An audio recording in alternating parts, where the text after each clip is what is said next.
तर मित्रांनो, आज महाशिवरात्रीच्या निमित्ताने गेलो आपण बांदेश्वराच्या मंदिरात. तर नमस्कार मित्रांनो, आज आम्ही व्लॉगचा 49वा दिवस. तर आज मम्मी आणि मी तयार झालो आणि आज होती महाशिवरात्र. तर आपण गेलो बांदेश्वराच्या दर्शनाला. तर इकडे सर्वात प्रथम मम्मीने घेतले फुलं हार वगैरे सगळं घेतलं आणि आपण गेलो मंदिराच्या दिशेने. तर आतमध्ये बसतो तर इथे का सुंदर असं डेकोरेशन वगैरे केलं होतं महाशिवरात्रीच्या निमित्ताने. तर आतमध्ये आपण गाभाऱ्यात पोहोचलो तर एक असं मनप्रसन्न वातावरण आज होतं. भाविकांची तुडुंब गर्दी होती आणि आपण पण इथे दर्शनाला वगैरे आपण गेलो. तर इथे आपण पालखीचं वगैरे दर्शन घेतलं. नंतर पुढे आपण गेलो आणि आपण पण इथे नारळ केळी ठेवायला गेलो. तर आजच्या दिवशी असं श्रीदेव बांदेश्वराला सजवलं होतं. तर आपण पण इथे नारळ केळी वगैरे ठेवली, गाणं वगैरे घालून घेतलं आणि आपण पण पुढे गेलो.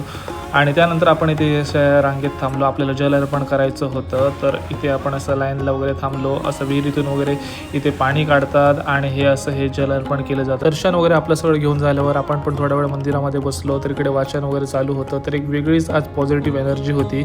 तर सगळं वगैरे झाल्यानंतर आपण पण इथे नंतर पुढे गेलो. तर आपण इथे भूमिका मातेच्या आपण दर्शनाला आलो. कारण बांदेश्वराच्या मंदिरात आल्यानंतर आपण भूमिका मातेच्या दर्शनाला आलो नाही असं होणारच नाही. तर सगळं काही इथे दर्शन वगैरे झाल्यानंतर आपण पण घरी जायला गेलो. तर आज आपलं उपवास पण होता. मम्मीने केली होती खिचडी. तर ती खिचडी वगैरे खाऊन घेतली आणि त्यानंतर मित्र आला होता प्रकाश. तर त्याने नवीन बाईक घेतली होती. तर तो बोलला की आपण सपदनाथाला जाऊया. तर आपण इथे सपदनाथाला पण इथे जाऊन सरमळ्याला पोहोचलो. तर आज महाशिवरात्री असल्या कारणाने इथे पण तुडुंब गर्दी होती भाविकांची. तर आपण पण इथे नारळ केळी फूल वगैरे सगळं घेतलं आणि आपण पण इथे रांगेत राहायला थांबलो. पण तिकडे आपल्याला बघतो तर इकडे आपला कलिग दीपांकर भेटला होता. तर त्याने आपल्याला डायरेक्ट दर्शन दिलं.